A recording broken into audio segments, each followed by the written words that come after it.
Bueno, ya está el puntito en rojo. Bien, el día de hoy, esta clase no es tan larga, sí tiene como que muchos temas chiquitos juntos, pero no es tan larga, entonces no vamos a tardar mucho.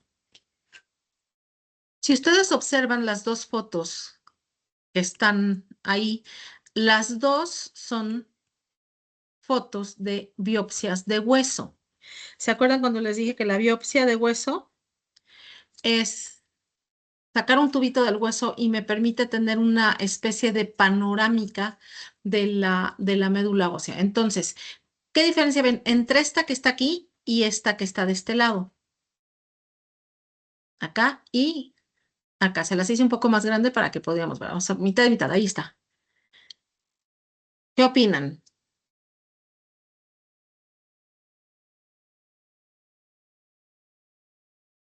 La de derecha se ve como más células grasas.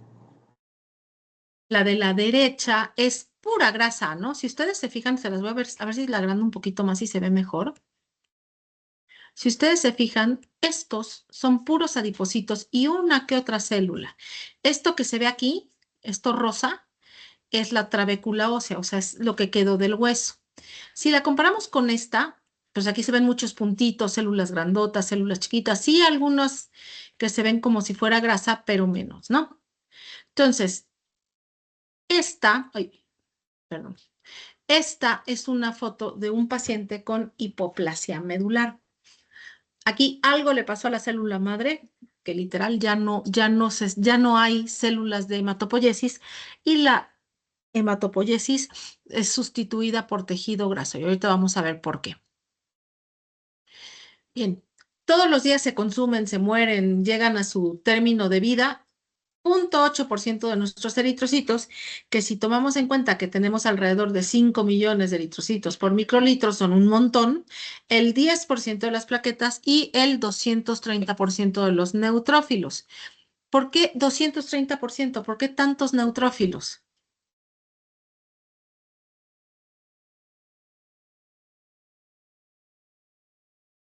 ¿Qué dicen?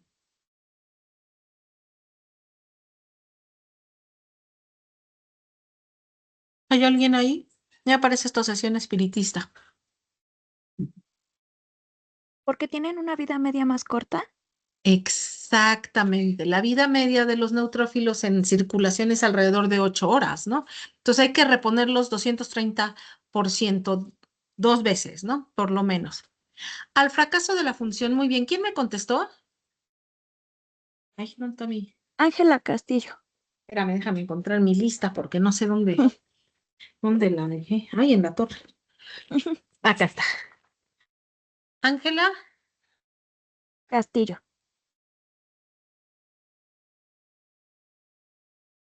Bien.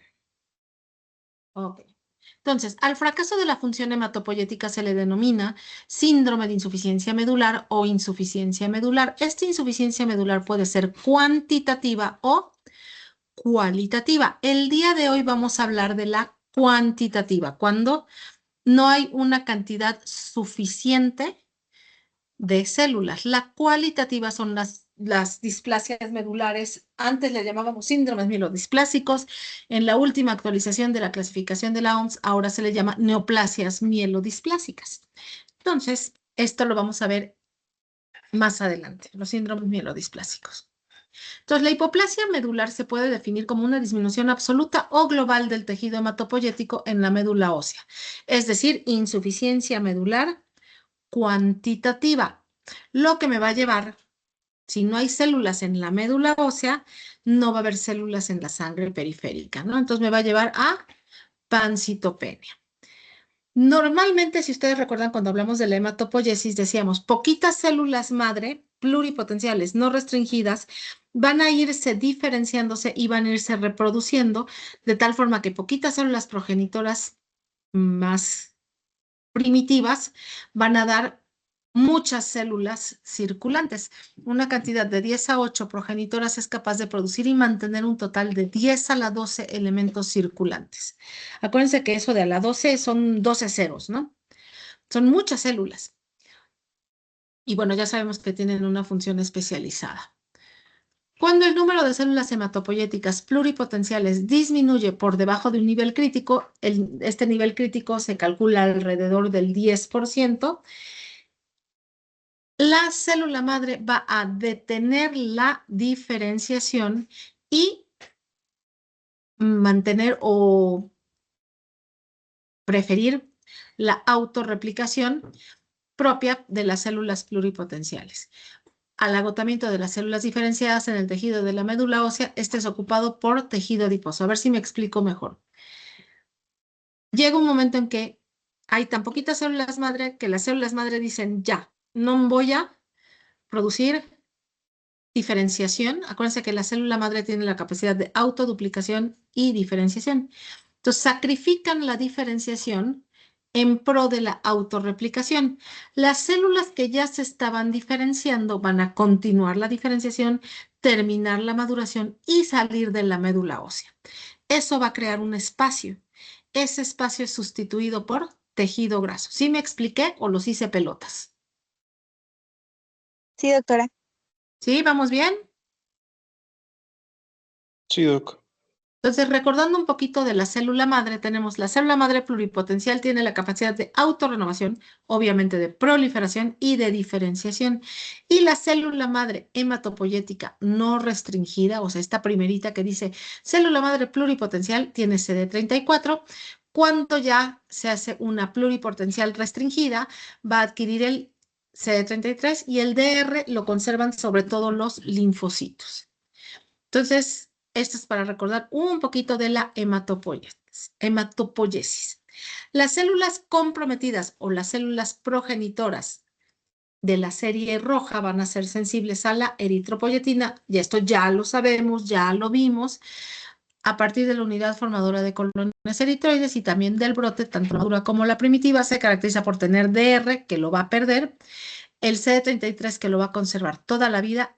La glucoforina también esta es característica de la serie roja, y los receptores para transferrina, que es el CD71. Todos estos tres, bueno, sobre todo estos dos, y este es de la GEM, son los característicos. Si nos vamos a la unidad formadora de colonias de granulocitos y monocitos, aquí estoy hablando de una bipotencial. Siguen teniendo, acuérdense que el DR se conserva en células muy primitivas y eventualmente se pierde. El 33 lo tienen todas las hijas de la GEM. El 34 sigue siendo de célula inmadura, de célula madre, y tanto las granulocitos como los monocitos van a tener el CD13. Son sensibles al factor estimulante de crecimiento o factor estimulante de colonias de granulocitos y monocitos, y al factor estimulante de colonias de granulocitos. Estas dos van a dar origen al mieloblasto y al monoblasto, que son las primeras de la maduración. El CD34, ya lo había dicho, desaparece conforme las células van a pasar a etapas más maduras. El CD33 lo van a tener todas las hijas de la GEM. ¿Quién me dice quiénes son las hijas de la GEM? Que alce su manita, el primero que alce su manita. Para ver si están ahí o nada más estoy hablando sola. Juan López. ¿Se me escucha? Sí, sí, te escuchamos. Eran toda la línea de los granulocitos como eosinófilos, neutrófilos, basófilos Muy y lo bien. que es el monocito. El Aparte. monocito. Y te faltan dos. Acuérdate, es G de granulocitos, E de eritrocitos. Lo que es el linfocito. No, los No, linfocitos ya el no. linfoide, no. Ajá. Monocitos, y la otra M, la que nos da las plaquetas, esa siempre se les olvida. Megacariocito. Megacariocito, exactamente. Acuérdense que las hijas de la GEM es los 3 granulocitos, los eritrocitos, los monocitos y los megacariocitos. ¿Sí? ¿Quedó más clarito? Sí, doctora. Hablando de la unidad formadora de colonias de megacariocitos, que sería la progenitora de los megacariocitos, este se caracteriza por el CD41 y el CD42. El 42 puede ser A y B, y si queremos ver solamente la glicoproteína 3A, sería el CD61. Y acuérdense que los megacariocitos van a tener una gran cantidad de gránulos que finalmente son los que van a formar a las plaquetas, y estos gránulos van a tener factor de von Willebrand, tomospondina, factor 4 plaquetario, entre otras cosas. El CD11B lo tienen los monocitos y los granulocitos, igual que el 14 y el 15, monocitos y granulocitos. Esto lo vamos a volver a repasar cuando veamos las leucemias para el inmunofenotipo. Entonces, volviendo a la hipoplasia medular, cuando queda menos del 10% de las células pluripotenciales, este es el nivel crítico, ya se los había dicho, predomina la capacidad de autorreplicación a expensas de sacrificar la capacidad de diferenciación. Esto va a hacer que finalmente desaparezcan las células comprometidas, las células que van madurando, esas terminan y se van, lo cual finalmente me va a llevar a pancitopenia. Recordemos que la hipoplasia medular es un síndrome de insuficiencia medular cuantitativo. ¿Dudas hasta aquí? Ahorita vamos a ver quién mató la célula madre, pero vamos por pasos. Bien, supongo que vamos bien. En los países anglosajones dice 2 a 13 casos por millón de habitantes. Aquí en México 18.7 por millón de habitantes. China 13. España 2.2. No hay predominio de edad. Vamos a ver ahorita en qué momento la edad es importante. Y es de forma similar en ambos casos. Si me preguntan, ahí en San José estamos viendo entre 5 y 10, algunos años 12 casos de hipoplasia medular al año. O sea que no es tan frecuente si lo comparamos, por ejemplo, con los linfomas, que tenemos más de 100 al año, o las leucemias, que le estamos casi pegando al centenar al año, ¿no? Entonces, no son tan frecuentes, pero sí son muy graves. En el 50% de los casos se cataloga como idiopática su etiología. No es que no sepamos lo que pasa, sino más bien no sabemos por qué pasa. Finalmente, la hipoplasia medular, que se clasifica como idiopática, generalmente es de origen autoinmune. Ahorita vamos a ver quién es el malo. Un poquito menos del 50%, si somos francos, generalmente podemos identificar algún agente que causa daño medular. A esto le vamos a llamar mielotóxicos. ¿Sí? Radiaciones, los más importantes son radiaciones ionizantes, ahorita vamos a ver, antineoplásicos, todos los derivados del benceno y bueno, el etanol, que es dependiente de dosis. Entonces aquí está. Esta tablita me gusta, ¿no? Causas de hipoplasia medular. En primer lugar tenemos la primaria o idiopática, que en realidad es autoinmune. Como segunda causa, secundarias agentes físicos que pueden ser dependiente de dosis o por idiosincrasia. Dependiente de dosis son los que acabo de decir. ¿Qué significa idiosincrasia?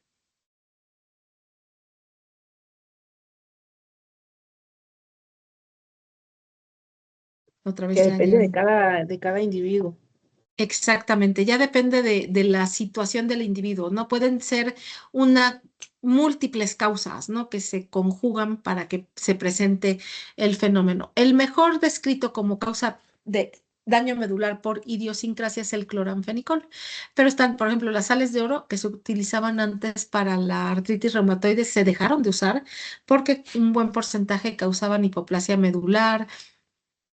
Entonces, todas estas son por idiosincrasia, las vamos a ir viendo. Infecciones. Normalmente cuando son por infecciones son cuadros que se autolimitan y que son transitorios. Ahorita vamos a ver también trastornos metabólicos. La anemia de la insuficiencia renal no es una hipoplasia medular, es una plasia pura de serie roja. Y la plasia pura de serie roja que es congénita y adquirida. Ahorita vamos a ver diferentes causas. Empezamos con los dependientes de dosis y con los que tenemos mejor estudiado la relación causal, ¿no? La primera son radiaciones ionizantes. ¿En qué situaciones nos podríamos exponer a radiaciones ionizantes? En la toma de Cuando se radiografías, realizan, Tomas de radiografías. ¿Qué más? ¿Alguien dijo otra cosa? eso iba a decir, ¿Ok? ¿En qué? Radioterapia. Laboralmente, ¿cómo nos podemos exponer? pues siendo radiólogo en general, Siendo técnicos radiólogos o siendo médicos radiólogos o siendo médicos de radioterapia, ¿no? Todos ellos van a tener alrededor de 3 periodos vacacionales y tienen una plaquita que les van a medir la radiación. ¿Por qué? Porque predispone no solamente hipoplasia medular, sino algunos tipos de cáncer, ¿no? Entonces, qué es lo que pasa con las radiaciones ionizantes? Dice, la energía es absorbida en la médula ósea, genera iones, peróxidos y radicales libres que atacan las macromoléculas, es decir, al DNA. Esto va a ser dependiente de dosis. Si la dosis es muy, muy, muy, muy grande, puede causar la muerte, pérdida de pelo, cercanas mucosas, ¿no? Si es muy fuerte.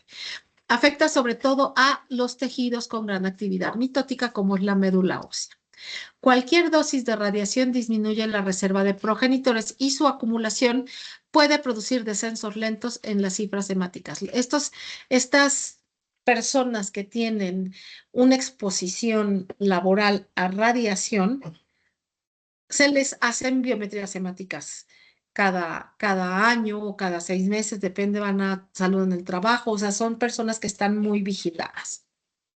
También, por ejemplo, otro ejemplo de que se expusieron a dosis muy altas de radiación, muy buen ejemplo son las bombas en Japón o los accidentes nucleares como en Chernobyl.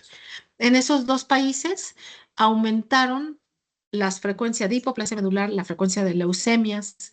¿Por qué? Porque finalmente los iones, los peróxidos y los radicales libres dañan el DNA. ¿Sí? ¿Dudas de las radiaciones?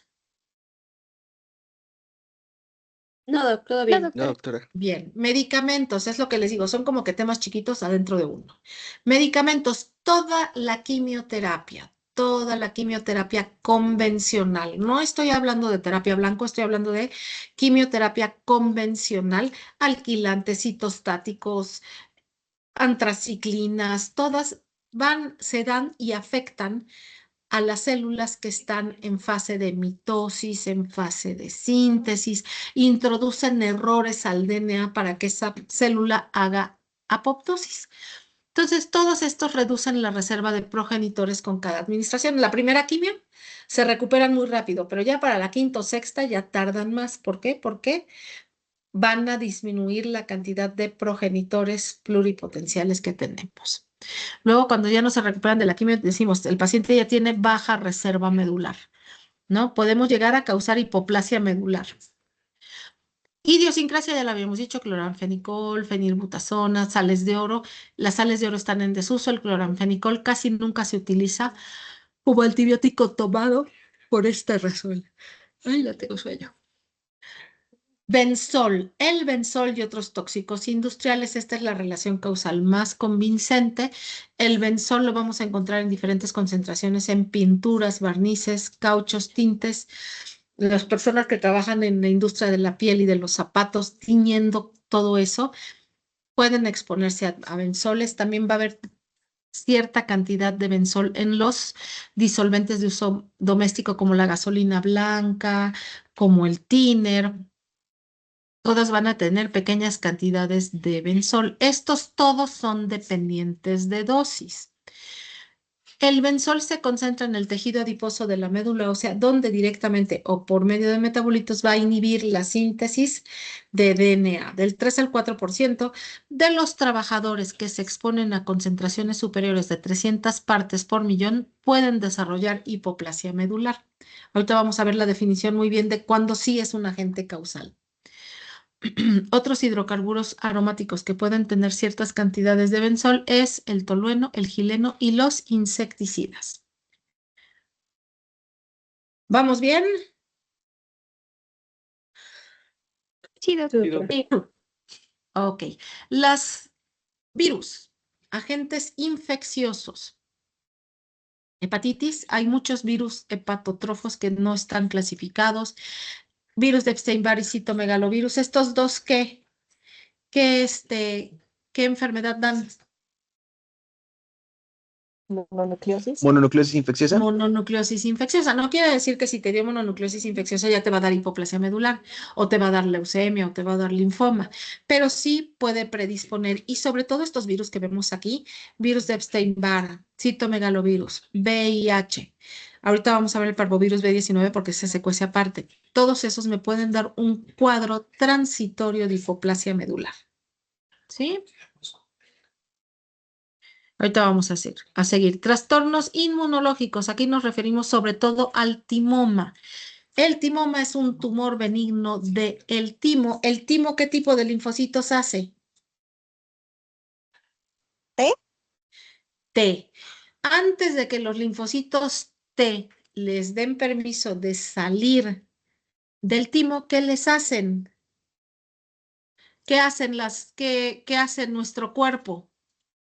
La selección positiva y negativa. Exactamente. ¿Qué pasa con aquellos timocitos que reconocen antígenos propios como Son extraños? Los destruidos, eliminan. ¿Son qué? eliminados, Bueno, destruidos. primero se reordena su receptor y si no ya pues son eliminados. Exactamente. Cuando hay un timoma, es un tumor, aunque es benigno, puede producir linfocitos T autorreactivos que salen de la médula ósea. El timoma, puede causar hipoplasia medular, o sea, pancitopenia, o puede causar solo anemia, es decir, eritroblastopenia adquirida. Las hipogamaglobulinemias y las fascitis eosinofílicas también se han reportado como causales de hipoplasia medular. El Grupo Internacional para el Estudio de la Agranulocitosis y la anemia aplásica, ¿a qué les suena agranulocitosis?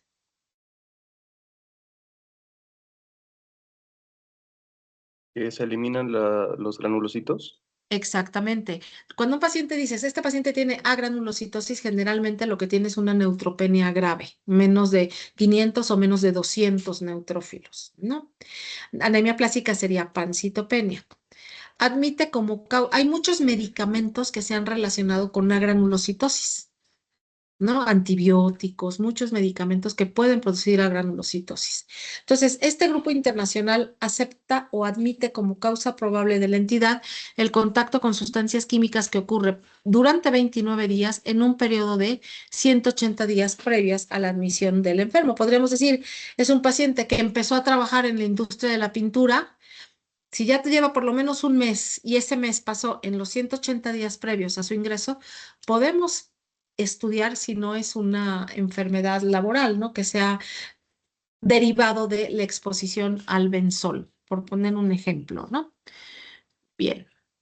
Analgésicos que se relacionan con hipoplasia medular, idiosincrasia, indometacina, diclofenaco, butazona, las sales de oro que ya las sacaron del mercado porque producía el 5% producían citopenias y el 1% producía hipoplasia medular. ¿Vamos bien? Sí, doctora. Sí, doc. ¿Ninguna duda hasta aquí?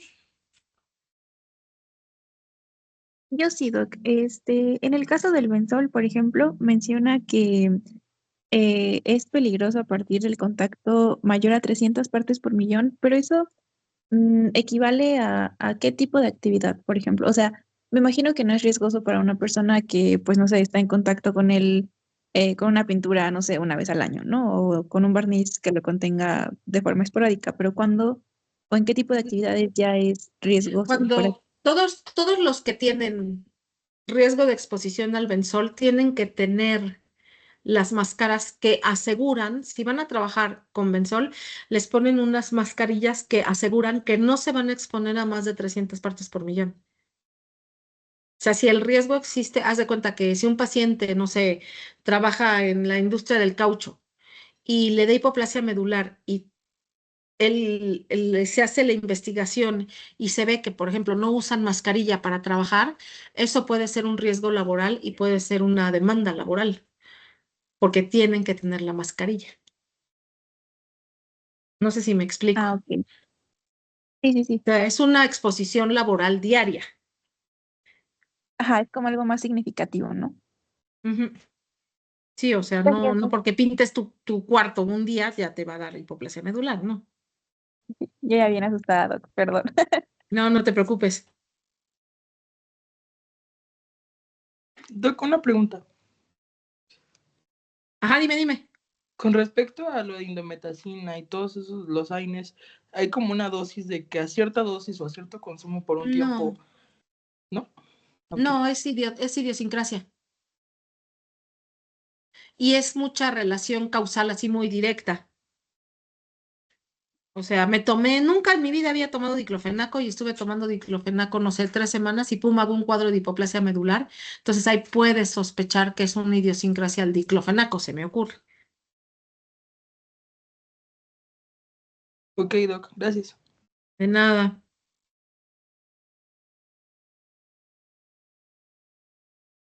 Pues, perdón, es que me mandaron un mensaje. Tenía que contestar. Entonces, para todos aquellos casos en los que no encuentro un agente causal, sea dependiente de dosis, sea por idiosincrasia, sea una infección, sea un problema inmunológico, de otro diagnóstico, por ejemplo, de reuma, entonces decíamos, es más o menos el 50%. ¿Qué fue lo que hicieron? Empezaron a estudiar los pacientes con hipoplasia medular y hicieron cultivos de células de cordón. Acuérdense que todo lo que conocemos son las células de cordón, ¿no? Entonces, agarraron a los pacientes con hipoplasia medular y empezaron a aislar diferentes tipos celulares. Podían ser macrófagos o monocitos, linfocitos B, linfocitos T, y todos los fueron poniendo en los cultivos para ver cómo se comportaba el cultivo. ¿Qué fue lo que descubrieron? Que cuando ponían linfocitos T inmunoreguladores, estos reconocían a las células progenitoras y producían interferón gamma, factor de necrosis tumoral, lo que hace que, acuérdense que estos dos cómo se comportan en la médula ósea como factores que De regulación, de de preservación. regulación, pero, ajá, son estimulantes o como que supresores. Supresores. Supresores, Supresores. ¿no? Entonces, estos linfocitos T activados producen interferón gamma, producen factor de necrosis tumoral.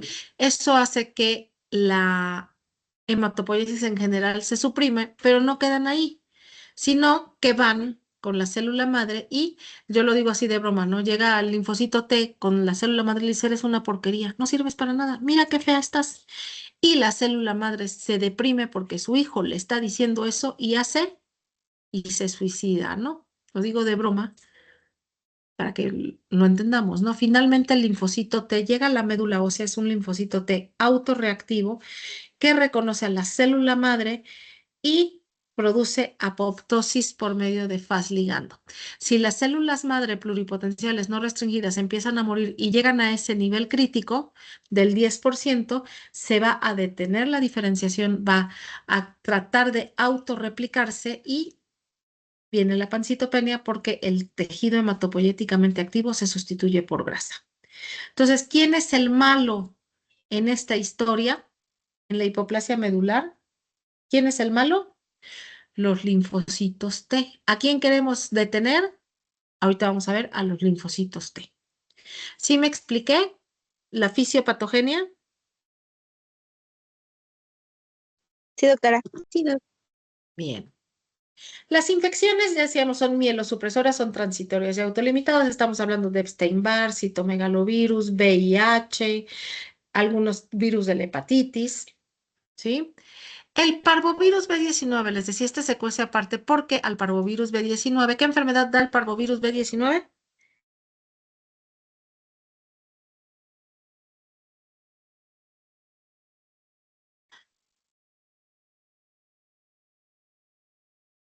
¿Nadie? ¿Qué ¿Es lo enfermedad del da el signo de la parvovirus? ¿Es lo del signo de la cachetada? ¿La bofetada?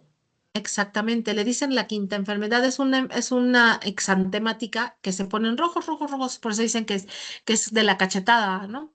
A este parvovirus, muchas gracias, este parvovirus B19 le gustan sobre todo los eritroblastos, entonces sobre todo va a dar anemia. Eritroblastopenia es otra palabra para decir que cuando hacemos el aspirado de médula ósea no vamos a ver eritroblastos.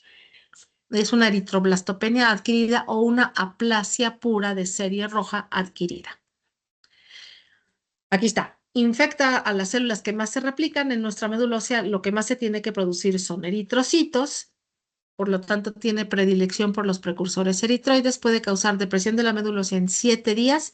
Y en pacientes que ya tienen algún problema hemolítico por ejemplo, talasemia, drepanocitosis, puede producir hipoplasia medular, o sea, pancitopenia. ¿Vamos bien hasta aquí? Todas estas que estamos hablando generalmente son adquiridas, o bueno, no generalmente, sí son todas adquiridas. ¿Dudas o preguntas? Vamos justo a la mitad. ¿No? Ok, les había yo dicho que la edad es importante porque hay un grupo de enfermedades que pueden dar hipoplasia medular o anemias aplásicas y que son enfermedades hereditarias. En primerísimo lugar, y la más frecuente es la primera, la anemia de Fanconi, pero hay muchas, ¿no? La disqueratosis de Darmstadt, el síndrome de Stern-Darmstadt, la disqueratosis congénita, Shwachman-Diamond, Bloom, anemia plástica relacionada con síndrome linfoproliferativo asociado al cromosoma X, imagínense qué largo. Estas que están en clarito causan hipoplasia medular. Las siguientes dos, trombocitopenia amegacariocítica y síndrome de trombocitopenia con ausencia de radio, causan solamente trombocitopenia. Y la última, eritroblastopenia congénita de Black-Van-Diamond, solamente va a causar anemia. Ahorita vamos a irlas viendo rápidamente una por una. La que vamos a ver más a fondo es la anemia de Fanconi porque es la más frecuente. Es rápido, no se asusten. La anemia plástica de Fanconi, entre el 20 y el 30% de los cuadros de hipoplasia medular en la infancia van a ser de origen hereditario. Entonces, si un niño hace un cuadro de hipoplasia medular, estamos obligados a descartar estas. Y en primer lugar está la anemia de Fanconi. Todas van a ser, menos una que es ligada al X, pero casi todas son autosómicas, recesivas. Para hacer el diagnóstico, como hago los pelos de la burra en la mano, pido un cariotipo, pero con inducción de ruptura o de fragilidad o inestabilidad cromosómica. Lo hacen con una sustancia que se llama mitomicina. Ponen a cultivar, alguna vez sí han oído hablar del cariotipo, ¿verdad? Sí, doctora. Sí, Entonces, acuérdense, el cariotipo ponen a cultivar las células y ¿en qué etapa queremos ver los cromosomas? En la En la metafase. mitosis. En metafase. Entonces, tenemos un buen cariotipo, tienen que ver por lo menos 20 células en metafase. Ya una vez que corren ese cariotipo y ven que está, vamos a decir, entre comillas, normal, le van a poner mitomicina. Si tienen Fanconi o Bloom o otras enfermedades que tienen fragilidad cromosómica o inestabilidad cromosómica, los cromosomas se rompen. Y esa es una prueba positiva y es diagnóstico de Fanconi. ¿Qué pasa en estos pacientes? Tienen dificultad para la síntesis de DNA y alteraciones en la reparación. Entonces, en estos pacientes, además de tener hipoplasia medular, no solamente tienen este problema en la medula ósea, sino en todas sus células. Van a tener múltiples malformaciones y predisposición a leucemia. Entonces, la anemia de Fanconi la vamos a sospechar cuando coexista un cuadro de hipoplasia medular con anormalidades congénitas. Las manchas café con leche, que es la hiperpigmentación cutánea, anormalidades del pulgar, malformaciones renales, es decir, riñón en herradura, un riñón arriba y otro abajo, ¿no? Son ejemplos de malformaciones. Retraso en el desarrollo pondoestatural y sexual y microcefalia. Podemos tener pacientes con Fanconi sin malformaciones. Nosotros tenemos un paciente que tiene 20 y tantos años, hace una sobrevida muy buena y no tiene malformaciones congénitas. Puede ser, lo más frecuente es lo otro. Y pueden convertirse a leucemias agudas. Hemos tenido en el hospital unos 3, 4 pacientes que han evolucionado a... Permítame un momentito, por favor.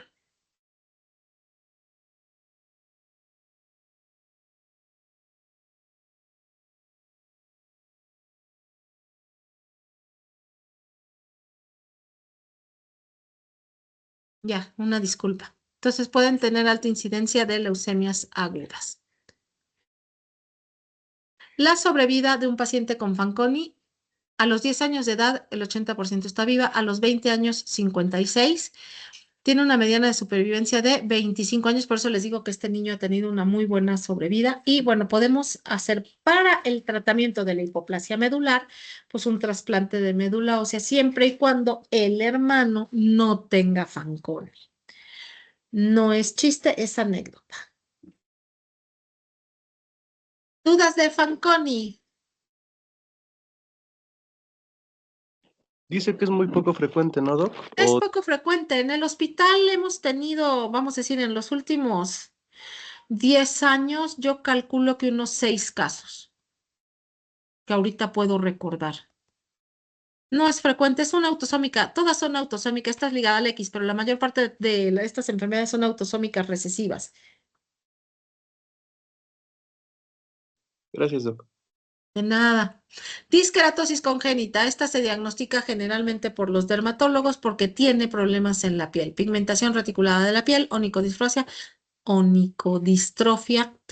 leucoplasia de la mucosa oral y genital. Se transmite ligada al X, es decir, los hombres la sufren, nosotras la portamos. 35-50% pueden desarrollar hipoplasia medular y aquí nuevamente el defecto básico es problemas para la replicación de las células y tiene lógica porque los síntomas lo estamos viendo en células que tienen mucha replicación como la de la piel, ¿no? Las uñas. Síndrome de Bloom. Este es muy parecido al Fanconi, nada más que es de los judíos askenazi. Como tienen mucha endogamia, pues se presenta más frecuente, sigue siendo autosómica recesiva y el problema es muy similar, que hay inestabilidad cromosómica con intercambio es decir, tarda tanto en replicarse el DNA que hace como que escalones cruzados, ¿no? Intercambio de cromátides simétricas y cuadrirradiales. El síndrome linfoproliferativo asociado al cromosoma X. Aquí el problema es el linfocito B. Generalmente se requiere de infección por virus de Epstein-Barr, que es bastante frecuente, para que la alteración se presente. Y bueno, va a haber producción de inmunoglobulinas que van a afectar a la célula madre. Esta también es súper rara, yo nunca he visto una. Eritroblastopenia, Black Fan Diamond, sí, he visto en toda mi vida alrededor de 3. Aquí el problema es en los eritroblastos, es decir, estos pacientes solo tienen anemia que se pone de manifiesto desde los 18 meses de edad. No tiene malformaciones importantes. Tiene una buena respuesta a los esteroides, a los asteroides, 2 a 4 miligramos por kilo por día. Se ponen con síndrome de Cushing a todo lo que da. Alrededor del 20% puede fallar al tratamiento y desarrollar hemosiderosis transfusional. Los transfundimos y le vamos metiendo hierro, más hierro, más hierro, hasta que se sobrecarga. En estos casos de falla podemos intentar un trasplante de médula de un hermano que no tenga Black Fan Diamond, obviamente. Dejamos las congénitas. ¿Dudas o preguntas? No, Doc, todo bien. No, doctora, gracias. Pasamos al cuadro clínico. En general, las manifestaciones clínicas van de la mano con las citopenias, ¿no? O la pancitopenia. No tienen eritrocitos, van a tener síndrome anémico, astenia, dinamia, palidez, todo lo que ya vimos. Generalmente en estos pacientes la anemia es grave, abajo de 8. Infecciones por neutropenia, los neutrófilos van a ser muy importantes, nos ayudan a clasificar. Por ejemplo, si una hipoplasia medular tiene menos de 500 neutrófilos es grave, pero si tienen menos de 200 es muy grave. Si tiene entre 500 y 1000 es moderada y si tiene arriba de 1000 a 1500 es leve. Normalmente lo más frecuente es grave y muy grave. La neutropenia va de la mano con la fiebre, la trombocitopenia tiende a ser grave, entonces va a haber un síndrome hemorrágico mucocutáneo. De una vez empezamos a repetirlo 180,000 veces. Cuando el problema es la plaqueta, lo característico de la hemorragia es una hemorragia mucocutánea. ¿Qué es esto? Equimosis, petequias, gingivorragia, epistaxis, sangrado transvaginal en las mujeres, ¿sí? Eso es lo característico de la hemorragia cuando es el problema por plaquetas. Generalmente, si el paciente tiene pancitopenia, adenopatías y esplenomegalia, esto debe de poner en duda el diagnóstico porque es difícil que un paciente con hipoplasia medular pueda montar una respuesta inmune que produzca adenomegalias y esplenomegalia. Generalmente el diagnóstico diferencial principal de la hipoplasia medular es una leucemia aguda. Bueno, aquí hay ejemplos, ¿no? Equimosis, petequias, gingivorragia, más pet. ¿Cuál es la diferencia entre una equimosis y una petequia?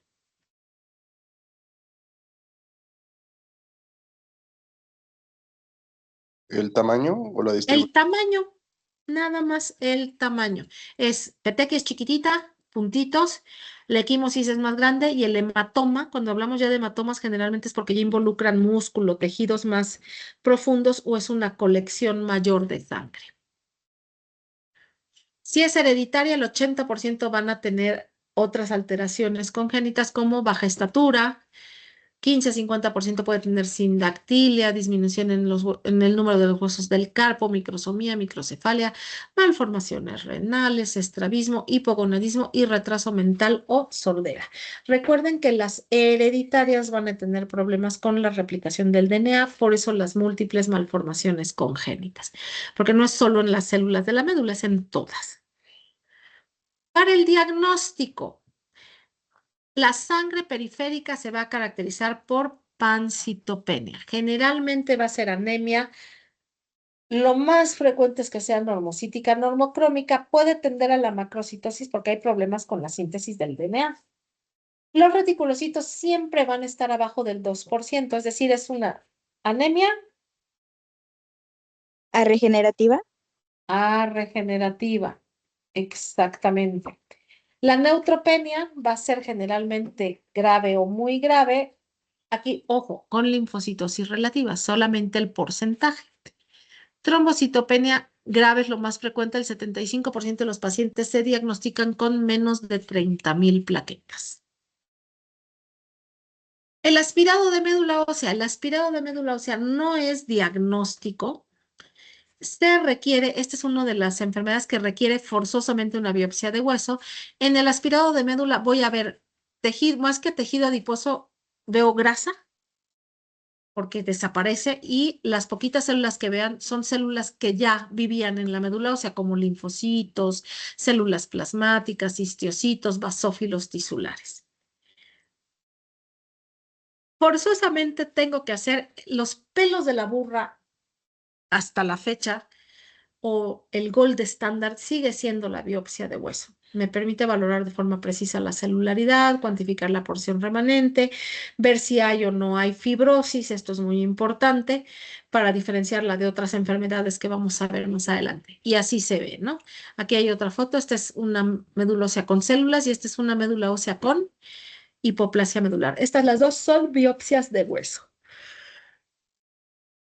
Este estudio ya no se usa por tiempo excesivo que requiere para su interpretación. Marcaban con hierro, o sea, el isótopo que se usa es hierro radioactivo, pero bueno, no es muy eficaz. Otra prueba que sí se puede utilizar serían la resonancia magnética, permite visualizar la médula ósea de forma clara. Si fuera un adulto, ¿de qué huesos pedirían la resonancia magnética? Los huesos coxales y las vértebras. Exactamente. Necesitamos hacer de la columna vertebral y de la pelvis, ¿no? Para ver cómo está el tejido hematopoyético. Se puede hacer, pero bueno, no hay, el problema de esto es que no vas a poder ver si hay fibrosis, no vas a poder ver si está sustituido con otras células. Entonces, el diagnóstico sigue siendo el estándar de oro, la biopsia de hueso. Si yo les pregunto, ¿cómo se hace el diagnóstico de certeza de una hipoplasia medular? Ustedes me tienen que contestar que con una ¿Biopsia de hueso? biopsia de hueso, exactamente. Esta me gusta, es el diagnóstico diferencial. Son principales causas de pancitopenia. En primer lugar tenemos la aplasia medular, que sería el síndrome de insuficiencia medular cuantitativo. Luego tenemos los síndromes o neoplasias mielodisplásicas, que sería el cualitativo.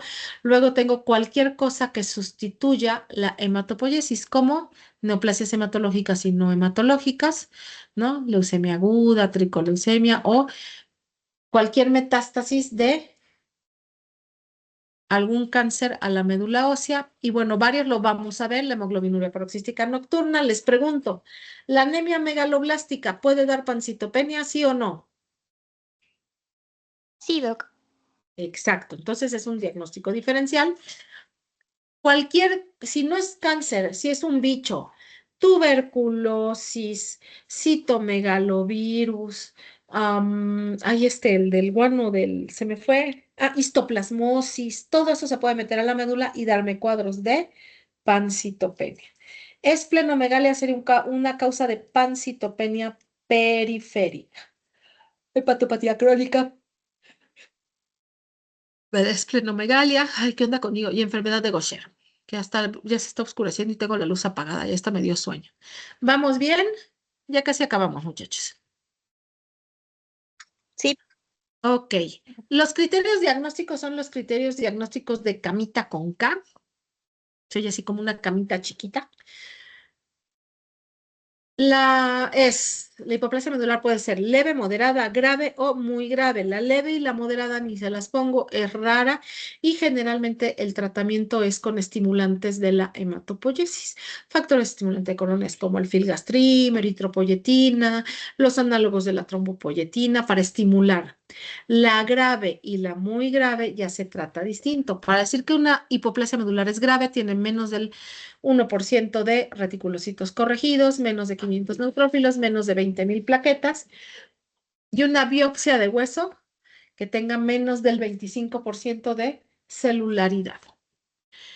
Lo único que me la pasa de grave a muy grave son los neutrófilos. Si en vez de tener menos de 500, tiene menos de 200, es muy grave. Ahorita vamos a ver el pronóstico de las graves y las muy graves. ¿Vamos bien?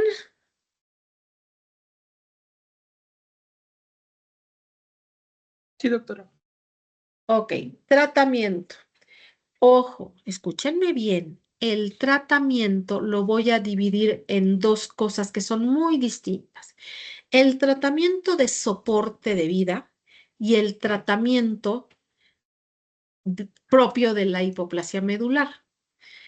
El tratamiento de soporte de apoyo, pues si tiene anemia le voy a poner eritrocitos, si tiene trombocitopenia muy grave le voy a poner plaquetas, si tiene neutropenia muy grave voy a poner factor estimulante de colonias, voy a poner antibióticos. Eso no le va a quitar la hipoplasia medular, pero es soporte de vida.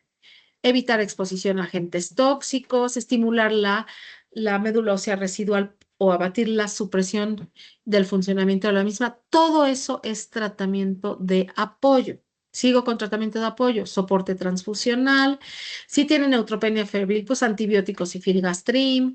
Si tiene trombocitopenia grave, bueno, no le voy a poner intramusculares, no le voy a dar aspirina.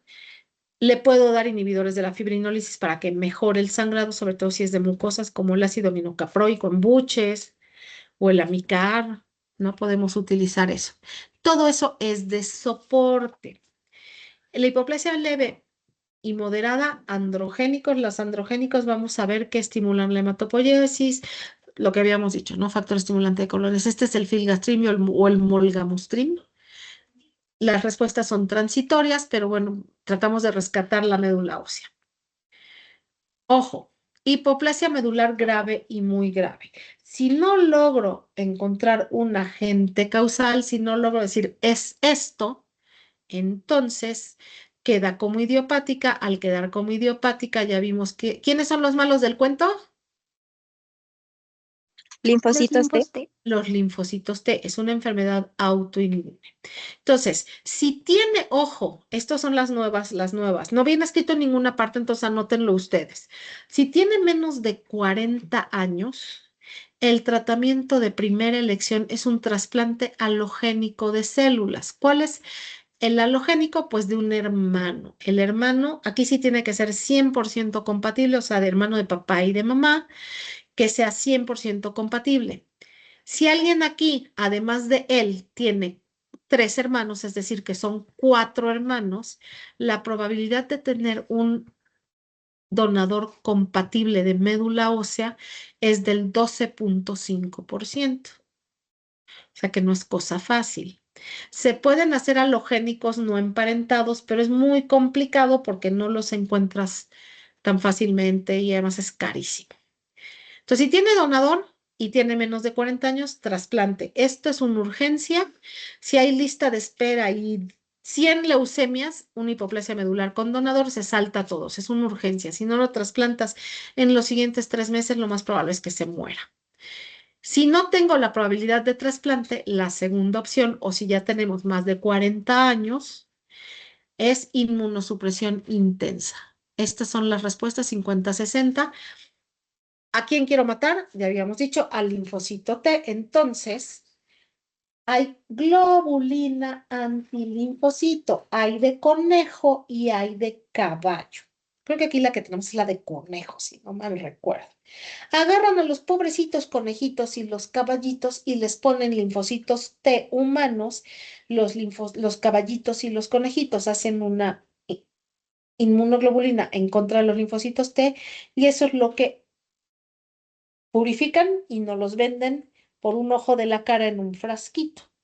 Un adulto se avienta así en la calle de solo el medicamento alrededor de 1,000,000 de pesos, ¿no? Entonces sí es muy caro. Obviamente en el IMSS sí lo tenemos. Puedes poner hasta 2 ciclos.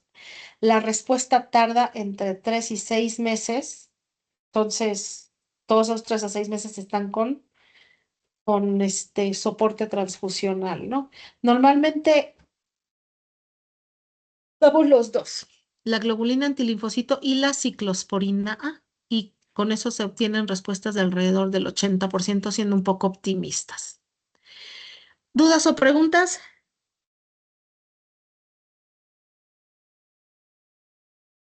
Doctora, ¿puede repetir el tratamiento para los menores de 40 años, por favor? Trasplante halogénico. Nada más es el tratamiento de primera elección, es el trasplante halogénico de progenitores hematopoyéticos. Gracias. De nada. ¿Alguien más tiene alguna otra duda? Yo, Doc, en caso de de la terapia como de inmunosupresión o que ataca como tal los linfocitos T, ¿hay una meta en cuanto a esta supresión de los linfocitos Treg o podría como causar algún efecto adverso en cuanto a que pues estos linfocitos pues también tienen sus funciones propias, ¿no? Y como que No. limitarlos mucho? Los pacientes quedan con inmunosupresión, o sea, sí, claro, obviamente el riesgo de infección está siempre presente. La meta, más que buscar una meta en cuanto al número de linfocitos, la meta es que sean libres de soporte transfusional y que los neutrófilos suban arriba de 500. Esa es la meta. Tú pones la globulina antilinfocito se pone a...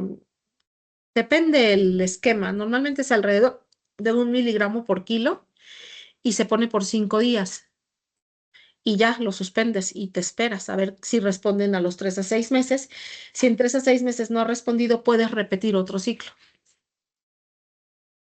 Hay varios esquemas de globulina, pero son nada más 5 a 3 días, 5 días, dependiendo la dosis. No sé si me explico. Sí, sí, sí, sí. Gracias, Doc. De nada. ¿Alguien más tiene alguna otra duda? Bueno, la hipoplasia medular se considera una enfermedad benigna en el sentido de que no es cáncer, pero el 25%, ahorita estamos hablando sobre todo de los graves y muy graves en esta diapositiva. 25 tiene un curso rápido y fatal con una media de supervivencia de 4 meses. El 50% están muertos en el primer año, el 10% pueden responder bien y el 20% de los enfermos sobreviven un año. Por eso es que les digo que es una urgencia. Y esta es la última, tan leche con pan. ¿Dudas o preguntas?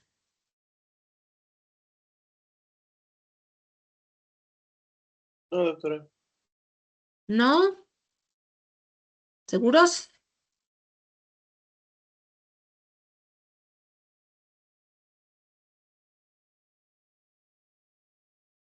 Ok, entonces ahorita les mando la presentación si no hay dudas y ahorita subo en el otro grupo la grabación esta como tarea. ¿Sale? Gracias, Doc. Sí, Sale, doctora, nos vemos. gracias. Gracias, Ya doctora. Buen mañana, día. ya mañana regresan normal, ¿no? Parece Sí, ser que doc. sí. Sí, doc. Ay, qué frío está haciendo, pero bueno. Sale, chicos, muchas gracias. Nos vemos el sábado.